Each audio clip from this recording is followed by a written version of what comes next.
Hi നമസ്കാരം. എൻ്റെ പേര് ശ്രീദേവി. ഞാൻ ചോറ്റാനിക്കലിൽ നിന്നാണ്.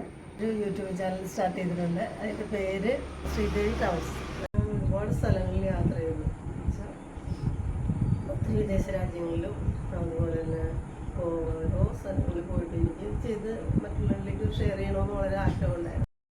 അപ്പോഴാണ് ഒരു സപ്പോർട്ട് എനിക്ക് തുടങ്ങിയത്. അപ്പം മോനോട് പറഞ്ഞപ്പോഴും അതുപോലെ തന്നെ ഹസ്ബൻഡിനോട് പറയുമ്പോഴും ഹസ്ബൻഡ് ഇപ്പോഴാണ് സമ്മതിച്ചത്. മോൻ നേരത്തെ തുടങ്ങി പറയുന്നതാണ് അമ്മയ്ക്ക് തുടങ്ങാൻ പറ്റില്ല. അമ്മ എത്രയോ സ്ഥലങ്ങളിൽ പോകുന്നതാണ്. ജനങ്ങളായിട്ടൊന്നും മിങ്കിൾ ചെയ്ത് എല്ലാ ജനങ്ങളെയും കണ്ട് പരിചയപ്പെട്ട് ചെയ്യാൻ പാടില്ലേ എന്ന് മോൻ എപ്പോഴും പറയും. ഞാൻ ചെയ്യാറൊന്നും മടിച്ചിട്ടല്ല, അതിനുള്ള സാഹചര്യം ഇപ്പോഴാണ് റെഡിയായത്. അപ്പോൾ അതുകൊണ്ട് എല്ലാവരും സപ്പോർട്ട് ചെയ്യണം. ഹസ്ബൻഡ് സഹദേവൻ, പുള്ളി കൊച്ചിൻ ഡിഫൻസ് ക്ലബിൻ്റെ മാനേജറായിരുന്നു. ഇപ്പോൾ കഴിഞ്ഞുള്ളൂ, ഒരു വർഷമായിട്ടുള്ള ഇറങ്ങിയിട്ട്.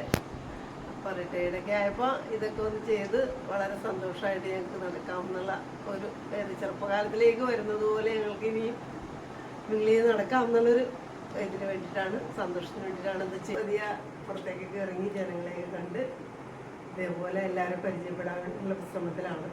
വിജയിക്കുന്നതാണ് എൻ്റെ പ്രതീക്ഷ. എല്ലാവരുടെയും സപ്പോർട്ട് വേണം. ആഗ്രഹം നടക്കട്ടെ, കാര്യങ്ങൾ നടന്നു പോട്ടെ. നമ്മൾ അതിന്റെ പുറകെ അത് സപ്പോർട്ട് ചെയ്ത് പോകാന്നുള്ള പരിപാടി. എൻ്റെ മരുമോളെ മോനെ ഇവിടെ നിന്ന് കാണിച്ചാലേ പറ്റുള്ളൂ. കാരണം അവർ യൂറോപ്പ് മാൾട്ടയിലാണ്. അവരുടെ കല്യാണം കഴിഞ്ഞിപ്പോൾ 2 വർഷമായി. വാവയൊക്കെ ആയി. കുഞ്ഞുങ്ങളാണ് സിയ. കുഞ്ഞുങ്ങളാണ് 1 ഏജ് കഴിഞ്ഞ് നടന്നു.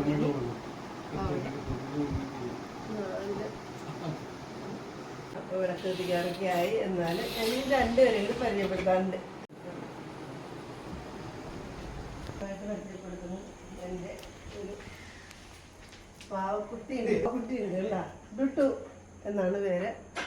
ഡുട്ടു ഇവിടെ ഉണ്ടെങ്കിൽ ഞങ്ങൾക്ക് വീട് സേഫാണ്. അതുപോലെ എന്നെയും എല്ലാം നോക്കുന്ന ഒരു കുട്ടിനാണ് പരിചയപ്പെടാൻ പോകുന്നത്. ഈ കുഞ്ഞിനെയാണ്. അപ്പം ഇവരാണ് ഞങ്ങളുടെ കൂടെ ഇനി ട്രാവലിങ്ങിൽ ഉണ്ടാവാൻ പോകുന്ന ഒരാൾ. എൻ്റെ ചാനലിൻ്റെ വിശേഷങ്ങളൊക്കെ ഇനി എല്ലാവരുടെ സപ്പോർട്ടും കാര്യങ്ങളൊക്കെ വേണം. പുതിയൊരു വീഡിയോയിൽ ഇനി വീണ്ടും കാണാം. ബൈ.